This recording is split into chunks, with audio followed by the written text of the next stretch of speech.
तो दोस्तों एक बार फिर से स्वागत है आप सभी का आपके अपने favourite English learning channel scholar English पर। मेरा नाम है दीपिका कुमावत और मैं इस चैनल पर वेरियस कॉम्पिटिटिव एग्जाम्स के लिए इंग्लिश सब्जेक्ट टीच करती हूँ। तो बेसिकली आज के इस वीडियो में हम डिस्कस करने जा रहे हैं द हिंदू एडिटोरियल का वोकैब एनालिसिस। आशा करती हूँ कि आप इन सेशंस के साथ रेगुलरली जुड़ रहे हैं और इनका बेनिफिट भी उठा रहे हैं, क्योंकि इन सेशंस का मकसद है आपकी वोकैब पावर को और ज़्यादा इन्हांस करना। और ये जो वोकैब सेशंस है ये बैंक, एसएससी, रेलवे, यूपीएससी या फिर किसी भी कॉम्पिटिटिव एग्जाम को लेकर इक्वली बहुत ही ज़्यादा इंपॉर्टेंट है।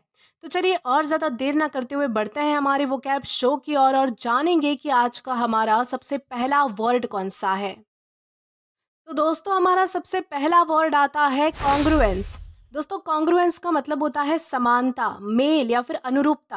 यानी कि जब कोई दो चीज़ें यानी कि आपस में मेल खाती है, उनमें कोई सिमिलैरिटी होती है, उनकी क्वालिटीज़ में सिमिलैरिटी होती है या फिर वो आपस में मिलती जुलती है, यानी कि उनमें समानता होती है, इक्वालिटी होती है, तो उसे हम क्या कहेंगे, उसे हम कहेंगे कॉन्ग्रुएंस। यानी कि समानता, मेल या फिर अनुरूपता। अनुरूपता यानी कि कोई चीज़ें आइडेंटिकल होना, कोई चीज़ सेम होना क्वालिटी में या फिर किसी भी और तरीके से कोई सेम होना, तो उसे हम क्या कहेंगे, उसे हम कहेंगे कॉन्ग्रुएंस, हम उसे कहेंगे। यानी कि ध्यान रखना है कि अगर कोई भी चीज़ इक्वल है, कोई भी चीज़ मतलब कि इक्वालिटी में है, समानता में है या फिर मेल अगर वो खाती है कोई दो चीज़ें बेसिकली, तो उसे हम कॉन्ग्रुएंस कहते हैं।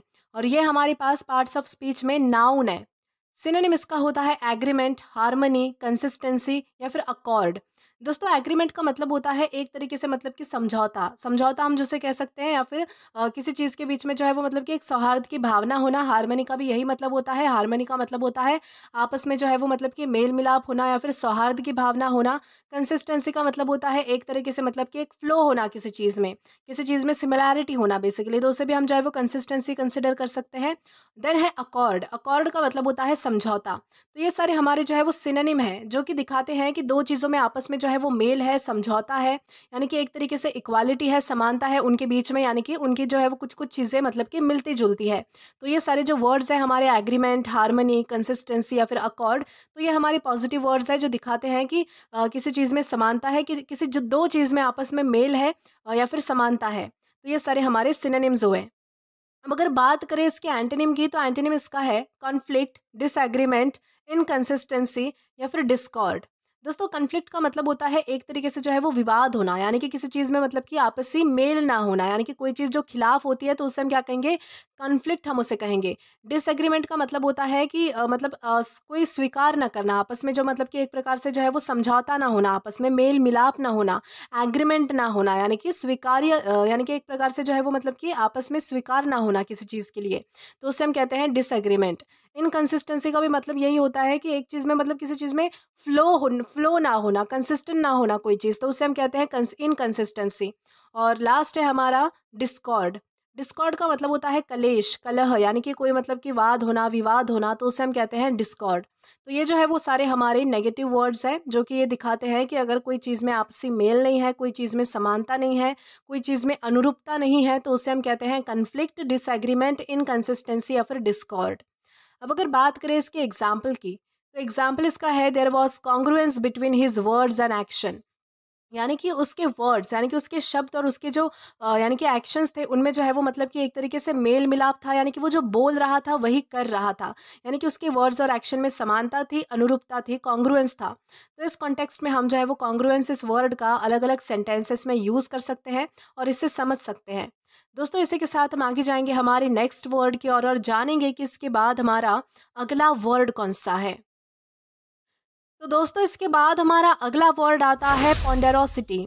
दोस्तों पॉन्डेरोसिटी का मतलब होता है भारीपन या फिर वजनदार, यानी कि अगर कोई चीज़ बहुत ज़्यादा भारी है, बोझिल है या फिर बड़ी है, तो इन तीनों कॉन्टेक्स्ट में हम जो है वो मतलब कि पॉन्डेरोसिटी का यूज़ कर सकते हैं। यानी कि ध्यान रखना है कि अगर कोई चीज़ बहुत ज़्यादा बड़ी है और भारी है, यानी कि बोझिल है, वजनदार है, तो इन सारे कॉन्टेक्स्ट में हम जो है वो पॉन्डेरोसिटी का यूज़ करते हैं। दोस्तों ये हमारे पास पार्ट्स ऑफ स्पीच में नाउन है। सिनोनिम इसका होता है हैवीनेस, वेटीनेस या फिर मैसिवनेस। यानी कि हैवीनेस का मतलब होता है भारीपन, वेटीनेस का भी मतलब होता है भारीपन या फिर बोझिल कोई चीज़ होना, या फिर मैसिवनेस का मतलब होता है कोई चीज़ बहुत ज़्यादा बड़ी होना, कोई चीज़ बहुत ज़्यादा विशाल होना और उस तरीके से भारी होना, तो उसे हम कहते हैं मैसिवनेस। वहीं हमारा जो एंटोनिम है, एंटोनिम क्या है इसके, वो है लाइटनेस या फिर एयरीनेस। दोस्तों लाइटनेस या फिर एयरीनेस का मतलब होता है कोई चीज़ बहुत ज़्यादा हल्की होना, कोई चीज़ बहुत ज़्यादा लाइट होना, हवा के समान हल्की होना, तो उसे हम कहते हैं लाइटनेस या फिर एयरीनेस। अब अगर बात करें इसके एग्जाम्पल की, तो एग्जाम्पल इसका है the ponderosity of the box made it hard to lift. यानी कि जिस तरह से वो बॉक्स जो है वो इतना ज़्यादा भारी था, यानी कि उस बॉक्स के भारीपन की वजह से, उस वजनदार बॉक्स की वजह से क्या हुआ कि उसे जो है वो उठाना यानी कि लिफ्ट करना बहुत ज़्यादा मुश्किल हो रहा था। तो इस कॉन्टेक्स्ट में हम जो है वो पोंडेरोसिटी इस वर्ड का अलग अलग सेंटेंसेस में यूज़ कर सकते हैं। देन इसी के साथ हम आगे जाएंगे हमारे नेक्स्ट वर्ड की और जानेंगे कि इसके बाद हमारा अगला वर्ड कौन सा है। दोस्तों इसके बाद हमारा अगला वर्ड आता है डेंटी। दोस्तों इसे डेंटी प्रोनाउंस किया जाता है, जिसका मतलब होता है नाजुक या फिर सुंदर। यानी कि जो चीज़ बहुत ज़्यादा नाजुक है और साथ ही साथ बहुत ज़्यादा ब्यूटीफुल है, यानी कि डेलिकेट भी है और ब्यूटीफुल भी है, तो उसे हम क्या कहते हैं, उसे हम कहते हैं डेंटी। यानी कि ध्यान रखिएगा कि अगर कोई चीज़ बहुत ही ज़्यादा नाजुक है प्लस बहुत ही ज़्यादा सुंदर है, बहुत ही ज़्यादा ब्यूटीफुल है, देखने में बहुत ज़्यादा अच्छी है, तो उसे हम क्या कहते हैं, उसे हम डेंटी हम उसे कहते हैं। और ये हमारे पास पार्ट्स ऑफ स्पीच में एग्जेक्टिव है, यानी कि विशेषण है। एक बात और है कि डेंटी का जो यूज़ है वो मतलब कि किसी टेस्टी फूड के लिए, यानी कि कोई स्वादिष्ट खाना जो होता है उसके लिए भी यूज़ किया जाता है, लेकिन ज़्यादातर इसका यूज़ जो है हम वो किसी नाजुक या फिर सुंदर चीज़ को दिखाने के लिए ही करते हैं। दोस्तों अगर सिनोनिम की बात करें, तो सिनोनिम इसका है डेलिकेट, एलिगेंट या फिर ग्रेसफुल। दोस्तों डेलिकेट का मतलब होता है बहुत ज़्यादा नाजुक होना, वहीं एलिगेंट या फिर ग्रेसफुल, ये जो दोनों वर्ड्स है ये ब्यूटी को दिखाने के लिए यूज़ हुए हैं, यानी कि किसी चीज़ की ब्यूटी को डिनोट करने के लिए यहाँ पर यूज़ हुए हैं। यानी कि अगर कोई चीज़ बहुत ज़्यादा ब्यूटीफुल है, अगर कोई बहुत ज़्यादा सुंदर है, तो उसे हम क्या कहते हैं, उसे हम कहते हैं एलिगेंट या फिर ग्रेसफुल। अब अगर बात करें इसके एंटोनिम की, तो एंटोनिम इसका है क्लमजी, अनकाउथ या फिर रफ। दोस्तों इन तीनों का ही मतलब होता है कोई चीज़ मतलब कि ऐसे ही खुरदुरी होना, कोई चीज़ रफ होना या फिर बेअदबी सी होना, यानी कि जिसका कोई अच्छा शेप नहीं होता है, जो दिखने में अच्छी नहीं होती है या फिर इतनी ज़्यादा सुंदर नहीं होती है, अट्रैक्टिव नहीं होती है, तो उसे हम क्या कहते हैं, उसे हम कहते हैं क्लमजी, अनकाउथ या फिर रफ। अब अगर बात करें इसके एग्जाम्पल की, तो एग्जाम्पल इसका है शी वोर अ डेंटी नेकलेस। यानी कि उसने जो है वो बहुत ही अच्छा, यानी कि बहुत ही नाजुक और बहुत ही सुंदर और प्यारा सा क्या पहना था, नेकलेस पहना था, यानी कि नेकलेस पहना था। तो इस कॉन्टेक्स्ट में हम जो है वो डेंटी यानी कि इस वर्ड का अलग अलग सेंटेंसेस में यूज़ कर सकते हैं। देन इसी के साथ हम आगे जाएंगे हमारे नेक्स्ट वर्ड की और जानेंगे कि इसके बाद हमारा अगला वर्ड कौन सा है। दोस्तों इसके बाद हमारा अगला वर्ड आता है प्रोमलगेट। दोस्तों प्रोमलगेट का मतलब होता है प्रचार करना या फिर घोषणा करना। प्रचार करना यानी कि कोई बात जो है वो फैलाना, बेसिकली लोगों तक बातों को पहुंचाना, उसे हम कहते हैं प्रचार करना।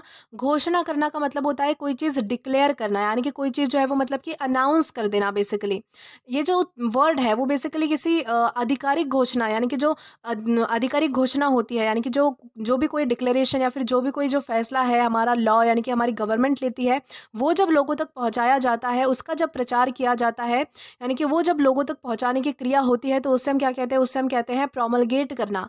यानी कि किसी चीज़ का प्रचार करना, किसी चीज़ को जो है वो लोगों तक पहुंचाना या फिर किसी चीज़ की घोषणा करना, आधिकारिक घोषणा करना, तो उसे हम कहते हैं प्रोमलगेट। दोस्तों ये हमारे पास पार्ट्स ऑफ स्पीच में वर्ब है, यानी कि क्रिया है। सिनोनिम इसका होता है अनाउंस, डिक्लेयर या फिर प्रोक्लेम। दोस्तों इन तीनों का ही मतलब होता है प्रचार करना या फिर घोषणा करना किसी चीज़ को, मतलब कि अनाउंस करना। अनाउंस करना यानी कि किसी चीज़ की घोषणा कर देना, तो उसे हम कहते हैं अनाउंस, डिक्लेयर या फिर प्रोक्लेम। एंटोनिम इसका होता है कंसील, सप्रेस या फिर हाइड। दोस्तों कंसील का मतलब होता है छुपाना, सप्रेस का मतलब होता है किसी बात को दबाना, यानी कि किसी बात को जो है वो बाहर ना आने देना, सबके सामने रिवील ना होने देना, उसे दबा कर रखना। और हाइड का भी मतलब सेम होता है, यानी कि किसी बात को छुपाने की कोशिश करना। यानी कि जो कंसील और हाइड है, इन दोनों का एक ही मतलब होता है, यानी कि किसी चीज़ को मतलब कि छुपाना बाकी लोगों की नज़रों से या फिर बाकी लोगों से। और वहीं हमारा जो सप्रेस है उसे कहते हैं बात को दबाना, यानी कि किसी चीज़ को दबाने की कोशिश करना, तो उसे हम कहते हैं सप्रेस। अब अगर बात करें इसके एग्जाम्पल की, तो एग्जाम्पल इसका है the government will promulgate a new law tomorrow. यानी कि जो गवर्नमेंट है, यानी कि जो सरकार है, वो क्या करेगी कि कल जो है वो एक नया लॉ यानी कि नया कानून डिक्लेयर करेगी, यानी कि अनाउंस करेगी, यानी कि नए कानून का प्रचार करेगी। तो इस कॉन्टेक्स्ट में हम जो है वो प्रोमलगेट इस वर्ड का अलग अलग सेंटेंसेस में यूज़ कर सकते हैं। देन इसी के साथ हम आगे जाएंगे हमारे नेक्स्ट वर्ड की और जानेंगे कि इसके बाद हमारा अगला वर्ड कौन सा है। दोस्तों इसके बाद हमारा अगला वर्ड आता है फ्लिंच। दोस्तों फ्लिंच का मतलब होता है झिझकना या फिर डर कर पीछे हटना। यानी कि जब भी आपको जो है वो किसी चीज़ से डर लगता है तो आप जो है वो मतलब कि हेजिटेट करते हो, उस चीज़ से झिझकते हो, उसके पास जाने से झिझकते हो। यानी कि अगर वो आपके पास आती है या फिर आप उसके पास होते हो तो आप जो है वो एक तरीके से मतलब कि डर जाते हो और आप अपने कदम क्या करते हो, पीछे लेते हो, यानी कि पीछे की ओर हटने की कोशिश करते हो ताकि आप जो है वो अपने आप को सेव कर सको। तो उस पीछे हटने की क्रिया को और उस झिझकने की क्रिया को हम क्या कहते हैं, उसे हम कहते हैं फ्लिंच करना। और ये हमारे पास पार्ट्स ऑफ स्पीच में वर्ब है, यानी कि क्रिया है। सिनोनिम इसका होता है विंस, रिकॉइल या फिर श्रिंक। दोस्तों विंस या फिर रिकॉइल का मतलब होता है पीछे अपने कदम ले लेना या फिर पीछे की ओर बढ़ना। और वहीं श्रिंक का मतलब होता है बिल्कुल सिकुड़ जाना, यानी कि मुरझा जाना, यानी कि किसी चीज से डर जाना, सहम जाना जिसे हम कह सकते हैं। तो इसका मतलब होता है श्रिंक। तो आई होप आपको सिनोनिम अच्छे से समझ आए होंगे, जो कि है विंस, रिकॉइल या फिर श्रिंक। अब अगर बात करें इसके एंटोनिम की, तो एंटोनिम इसका है कन्फ्रंट, इंड्योर या फिर रेजिस्ट। दोस्तों कन्फ्रंट का मतलब होता है किसी चीज का सामना करना, किसी चीज के बिल्कुल मतलब कि सामने जाकर खड़ा हो जाना और उसका जो है वो सामना करना, उसे फेस करना। इंड्योर या फिर रेजिस्ट का मतलब होता है किसी चीज को सहन करना, किसी चीज को अपना लेना बेसिकली। तो उसे हम कहते हैं इंड्योर या फिर रेजिस्ट। अब अगर बात करें इसके एग्जाम्पल की, तो एग्जाम्पल इसका है he did not flinch when the dog bark. यानी कि जब कुत्ता जो है वो मतलब कि भौंक रहा था तब भी वो जो है वो बिल्कुल भी डर कर पीछे हटा नहीं, यानी कि थोड़ी बहुत भी उसे हेजिटेशन या फिर थोड़ा बहुत भी उसे डर बिल्कुल भी नहीं लगा। तो इस कॉन्टेक्स्ट में हम जो है वो फ्लिंच इस वर्ड का अलग अलग सेंटेंसेस में यूज कर सकते हैं। देन इसी के साथ हम आगे जाएंगे हमारे नेक्स्ट वर्ड की ओर और जानेंगे कि इसके बाद हमारा अगला वर्ड कौन सा है। तो दोस्तों इसके बाद हमारा अगला वर्ड आता है स्पैसिलेट। दोस्तों स्पैसिलेट इस वर्ड का मतलब होता है गल जाना या फिर सड़ जाना। यानी कि जब कोई चीज़ पूरी तरह से डिके हो जाती है, सड़ जाती है, गल जाती है, तो उसे हम क्या कहते हैं, स्पैसिलेट हम उसे कहते हैं। बेसिकली ये जो वर्ड है वो ह्यूमन बॉडी के लिए यूज़ होता है। यानी कि अगर कोई ह्यूमन बॉडी का पार्ट, यानी कि बॉडी के जो कोई टिश्यूज़ होते हैं, यानी कि बॉडी का अगर कोई पार्ट है वो अगर गलने या फिर सड़ने लगता है तो उसके लिए भी हम जो है वो स्पैसिलेट का यूज़ कर सकते हैं, या फिर हम जनरली भी जो है वो स्पैसिलेट का यूज़ कर सकते हैं। तो आई होप आपको स्पैसिलेट का मतलब समझा होगा कि स्पैसिलेट का मतलब होता है कोई चीज़ गलने लग जाना या फिर कोई चीज़ जो है वो सड़ने लग जाना। और ये हमारे पास पार्ट्स ऑफ स्पीच में वर्ब है, यानी कि क्रिया है। सिनोनिम इसका होता है डिके, रॉट या फिर प्यूट्रीफाई। दोस्तों इन तीनों का ही मतलब होता है कोई चीज़ मतलब कि सड़ना, बहुत ज़्यादा मतलब कि कोई चीज़ गल जाना, सड़ जाना, तो उसे हम कहते हैं डिके, रॉट या फिर प्यूट्रीफाई। एंटोनिम इसका होता है हील, मेंड या फिर रिपेयर। दोस्तों हील का मतलब होता है कोई चीज़ रिकवर होना, यानी कि कोई चीज़ जो है वो मतलब कि अपनी पहले वाली स्टेट में वापस आना, हील होना। मेंड या फिर रिपेयर का मतलब होता है कोई चीज़ सुधारी जाना बेसिकली, तो उससे हम कहते हैं मेंड या फिर रिपेयर। अब अगर बात करें इसके एग्जाम्पल की, तो एग्जाम्पल इसका है the wound began to suppurate without treatment. यानी कि बिना ट्रीटमेंट के जो घाव है वो क्या होने लगता है, तो वो सड़ने लगता है, गलने लगता है, यानी कि वो जो है वो और भी ज़्यादा खराब होने लगता है। तो इस कॉन्टेक्स्ट में हम जो है वो स्पेशलिट इस वर्ड का अलग अलग सेंटेंसेस में यूज़ कर सकते हैं। देन इसी के साथ हम आगे जाएंगे हमारे नेक्स्ट वर्ड की और जानेंगे कि इसके बाद हमारा अगला वर्ड कौन सा है। दोस्तों इसके बाद हमारा अगला वर्ड आता है डिफ्लेट। दोस्तों डिफ्लेट का मतलब होता है हवा निकालना, छोटा करना या फिर कम महत्वपूर्ण बनाना। यानी कि जो वर्ड है हमारा डिफ्लेट, ये तीनों कॉन्टेक्स्ट में यूज़ होता है। यानी कि अगर किसी चीज़ की हवा निकाली जाती है तो उसके लिए भी हम जो है वो डिफ्लेट का यूज़ करते हैं। किसी चीज़ को अगर साइज़ में छोटा कर दिया जाता है तो उसके लिए भी हम जो है वो डिफ्लेट का यूज़ करते हैं। या फिर अगर किसी चीज़ को लेस इंपॉर्टेंट बना दिया जाता है, यानी कि उसकी जो मतलब कि इंपॉर्टेंस है वो कम कर दी जाती है, उसको जो है वो कम महत्वपूर्ण बना दिया जाता है, तो उसे भी हम जो है वो डिफ्लेट कहते हैं। और ये हमारे पास पार्ट्स ऑफ स्पीच में वर्ब है, यानी कि क्रिया है। दोस्तों सिनोनिम इसका होता है फ्लैटन, श्रिंक या फिर डिप्रेस। दोस्तों फ्लैटन का मतलब होता है किसी चीज़ को बिल्कुल चपटा कर देना। श्रिंक का मतलब होता है किसी चीज़ को मतलब कि बिल्कुल कोई चीज़ सिकुड़ जाना, कोई चीज़ जो है वो सहम जाना, बिल्कुल जो है वो मतलब कि मुरझा जाना, तो उसे हम कहते हैं श्रिंक। या फिर डिप्रेस का मतलब होता है किसी चीज़ को छोटा कर देना, किसी चीज़ को मतलब कि दबाना, किसी चीज़ को मतलब कि कम करना, तो उसे हम कहते हैं डिप्रेस। अब अगर बात करें इसके एंटोनिम की, तो एंटोनिम इसका है इन्फ्लेट, एक्सपैंड या फिर इंक्रीज। दोस्तों इन्फ्लेट या फिर एक्सपैंड का मतलब होता है किसी चीज़ को बड़ा करना, किसी चीज़ को जो है वो बहुत बड़ा बनाना। और इंक्रीज का भी सेम मतलब होता है। इंक्रीज का भी मतलब होता है किसी चीज़ को बढ़ाना, किसी चीज़ को बड़ा करना, किसी चीज़ को मतलब कि बहुत ज़्यादा मतलब कि साइज में बड़ा करना। तो उससे हम क्या कहते हैं, उससे हम कहते हैं इन्फ्लेट, एक्सपैंड या फिर इंक्रीज। इन्फ्लेट का एक मतलब ये भी हो सकता है, जैसे कि हमने डिफ्लेट का मतलब पढ़ा था हवा निकालना, तो इन्फ्लेट का क्या मतलब होता है, हवा डालना, हवा भरना। तो उससे हम कहते हैं इन्फ्लेट, एक्सपैंड या फिर इंक्रीज। तो दोस्तों ये सारे हमारे एंटोनिम्स हैं। अब अगर बात करें इसके एग्जाम्पल की, तो एग्जाम्पल इसका है ही डिफ्लेटेड द बलून, यानी कि उसने क्या किया कि वो जो उसके पास जो बलून था उसकी उसने हवा निकाल दी, यानी कि उसे जो है वो साइज में छोटा कर दिया। तो इस कॉन्टेक्स्ट में हम जो है वो डिफ्लेट इस वर्ड का अलग अलग सेंटेंसेस में यूज कर सकते हैं। देन इसी के साथ हम आगे जाएंगे हमारे नेक्स्ट वर्ड की ओर और जानेंगे कि इसके बाद हमारा अगला वर्ड कौन सा है। दोस्तों इसके बाद हमारा अगला वर्ड आता है ड्यूरेस। दोस्तों ड्यूरेस का मतलब होता है दबाव, जबरदस्ती, यानी कि किसी के मर्जी के खिलाफ उस पर किसी चीज का दबाव बनाना। यानी कि जब भी किसी व्यक्ति के यानी कि किसी व्यक्ति से जो है वो मतलब उसको प्रेशराइज करके, उसके साथ जबरदस्ती करके या फिर उस पर जो है वो प्रेशर बना के, उसे फोर्स करके, उस पर दबाव बना के अपना काम निकलवाया जाता है। यानी कि जबरदस्ती उसके मर्जी के खिलाफ, यानी कि उसकी मर्जी ना होते हुए भी उससे जो है वो प्रेशराइज करके कोई काम कराया जाता है, तो उसे हम क्या कहते हैं, उसे हम कहते हैं ड्यूरेस। और ये हमारे पास पार्ट्स ऑफ स्पीच में नाउन है। सिनोनिम इसका होता है प्रेशर, कोएर्शन या फिर कंपल्शन। यानी कि कोई चीज़ है जो है वो मतलब किसी चीज़ पर दबाव डालना, ज़बरदस्ती करना। कोएर्शन का मतलब होता है दबाव या फिर ज़बरदस्ती, किसी को फोर्स करना बेसिकली। और कंपल्शन और प्रेशर का मतलब भी यही होता है कि किसी को मतलब कि दबाव में लाना, किसी के साथ ज़बरदस्ती करना, उसकी मर्जी के खिलाफ उसके साथ जो है वो मतलब कि ज़्यादती करके उसके साथ जो है वो काम निकलवाने की कोशिश करना। तो उसे हम कहते हैं प्रेशर, कोएर्शन या फिर कंपल्शन। दोस्तों एंटोनिम इसका होता है फ्रीडम, चॉइस या फिर कंसेंट। फ्रीडम का मतलब आपको पता होगा, फ्रीडम का मतलब होता है आज़ादी, यानी कि आज़ाद होना। चॉइस का मतलब होता है आपके पास अपनी जो है वो चॉइस होना, एक तरीके से आपके पास विकल्प होना, यानी कि आप जो मर्जी आए वो कर सकते हो, ऐसे आपके पास चॉइस होना, किसी का प्रेशर ना होना। वहीं कंसेंट का मतलब होता है, कंसेंट का मतलब होता है एक तरीके से होता है इजाज़त लेना किसी की। बेसिकली जब आप किसी की परमिशन लेते हो, कंसेंट का मतलब होता है परमिशन, किसी की कोई काम जो है वो किसी की परमिशन के साथ करना, तो उसे हम कहते हैं कंसेंट। अब अगर बात करें इसके एग्जाम्पल की, तो एग्जाम्पल इसका है he sign the paper under duress. यानी कि उसने जो है वो उस कागज़ पर, यानी कि उस पेपर पर साइन कैसे किया था, तो दबाव में किया था, प्रेशर में किया था, यानी कि ज़बरदस्ती उससे साइन करवाया गया था, उसकी मर्जी ना होते हुए भी उस पर जो है वो साइन उसे करना पड़ा।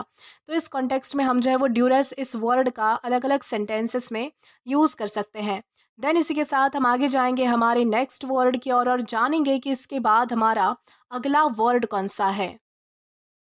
दोस्तों इसके बाद हमारा अगला वर्ड आता है डेरेलिक्शन। दोस्तों डेरेलिक्शन का मतलब होता है लापरवाही, यानी कि परित्याग या फिर किसी चीज़ पर ध्यान न देना, बिल्कुल लापरवाही बरतना, किसी चीज़ को इग्नोर करना, निग्लेक्ट करना, नज़रअंदाज करना, अवॉइड करना बेसिकली, या फिर लापरवाही बरतना उसके साथ। तो उसे हम क्या कहते हैं, उसे हम कहते हैं डेरेलिक्शन, हम उसे कहते हैं। और ये हमारे पास पार्ट्स ऑफ स्पीच में नाउन है। सिनोनिम इसका होता है निग्लेक्ट, अबandonment या फिर डेजर्शन।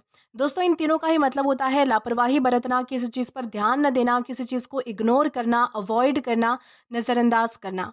एंटोनिम इसका होता है केयर, रिस्पॉन्सिबिलिटी या फिर अटेंशन।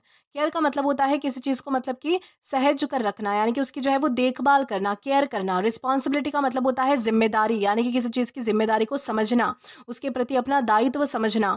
अटेंशन का मतलब होता है किसी चीज़ पर ध्यान देना, तो उसे हम कहते हैं अटेंशन। तो दोस्तों ये सारे हमारे एंटोनिम्स हैं, जो कि है केयर, रिस्पॉन्सिबिलिटी या फिर अटेंशन। अब अगर बात की जाए इसके एग्जाम्पल की, तो एग्जाम्पल इसका है the house fell apart because of years of dereliction. यानी कि सालों की लापरवाही की वजह से क्या हुआ कि यानी कि वो जो घर है वो गिर पड़ा, यानी कि उस पर जो है वो प्रॉपर ध्यान नहीं दिया गया, उसे जो है वो ठीक नहीं किया गया, उसे अवॉइड करते थे, उसे नज़रअंदाज करते थे, उसे निगलेक्ट करते थे। तो इस लापरवाही की वजह से, यानी कि इस सालों की इस लापरवाही की वजह से एक दिन क्या हुआ कि वो हाउस जो है वो पूरा मतलब कि गिर पड़ा, यानी कि गिर गया। तो इस कॉन्टेक्स्ट में हम जो है वो डेरेलिक्शन इस वर्ड का अलग अलग सेंटेंसेस में यूज़ कर सकते हैं। देन इसी के साथ हम आगे जाएंगे आज के हमारे लास्ट वर्ड की ओर और जानेंगे कि हमारा वो वर्ड कौन सा होता है। तो दोस्तों हमारा वर्ड आता है लेजन। दोस्तों इसे लेजन प्रोनाउंस किया जाता है, जिसका मतलब होता है घाव या फिर चोट।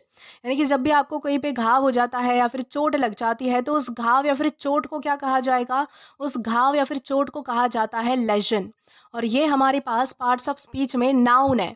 सिनोनिम इसका होता है वुंड, इंजरी या फिर कट, यानी कि कोई जो है वो घाव हो जाना या फिर कोई चोट लग जाना, तो उसे हम कहते हैं वुंड, इंजरी या फिर कट। कट का तो मतलब आपको पता होगा, कट मतलब कि होता है मतलब कि कोई मतलब कि कट लग जाना, तो उसे हम कहते हैं कट। ओके, एंटोनिम इसका होता है हीलिंग, क्योर या फिर रिकवरी। दोस्तों हीलिंग या फिर क्योर का मतलब होता है किसी चीज़ की मरम्मत होना, किसी चीज़ मतलब कोई चीज़ जो है वो ठीक होना। रिकवरी का भी यही मतलब होता है, कोई चीज़ मतलब कि अपनी पहले वाली स्टेट में, अपनी पहले वाली कंडीशन में वापस आना, यानी कि ठीक होने की प्रोसेस में होना, तो उसे हम कहते हैं हीलिंग, क्योर या फिर रिकवरी। अब अगर बात करें इसके एग्जाम्पल की, तो एग्जाम्पल इसका है the doctor treated the skin lesion carefully, यानी कि डॉक्टर ने क्या किया कि उस त्वचा पर जो चोट लगी थी, उस त्वचा पर जो घाव था, उसे जो है वो बहुत ही ज़्यादा केयरफुली, यानी कि उसे बहुत ही ज़्यादा, यानी कि ध्यान से हैंडल किया, ट्रीट किया। तो इस कॉन्टेक्स्ट में हम जो है वो लेजन इस वर्ड का अलग अलग सेंटेंसेस में यूज़ कर सकते हैं। तो दोस्तों आज के लिए बस इतना ही। आज की इस क्लास का पीडीएफ आप हमारे टेलीग्राम चैनल के थ्रू एक्सेस कर सकते हैं। और अगर आपने अभी तक हमारा टेलीग्राम चैनल ज्वाइन नहीं किया है तो टेलीग्राम पर English with Deepika Kumawat search करके, या फिर डिस्क्रिप्शन में दिए गए लिंक के थ्रू, या फिर अभी जो आपको आपके स्क्रीन पर क्यूआर कोड दिख रहा है वहाँ से भी आप स्कैन करके डायरेक्टली हमारा टेलीग्राम चैनल ज्वाइन कर सकते हैं। या फिर हमारा जो कमेंट बॉक्स है वहाँ पर एक पिन कमेंट है, वहाँ पर भी आप जो है वो क्लिक करके हमारा टेलीग्राम चैनल ज्वाइन कर सकते हैं, ताकि आप कभी भी किसी भी नए आने वाले वीडियोस को लेकर कोई भी अपडेट्स को मिस ना करें। और दोस्तों अगर आपको आज का ये वीडियो पसंद आया है या फिर हेल्पफुल लगा है तो do like this video, subscribe the channel and share as much as you can. और अगर आपने इससे पहले वाले वीडियोस नहीं देखे हैं तो यहाँ पर मैंने एक प्लेलिस्ट प्रोवाइड कर दी है, जहाँ पर आप क्लिक करके वो सभी पहले वाले वीडियोस भी देख सकते हैं या फिर एक्सप्लोर कर सकते हैं। Till then keep learning. Thank you.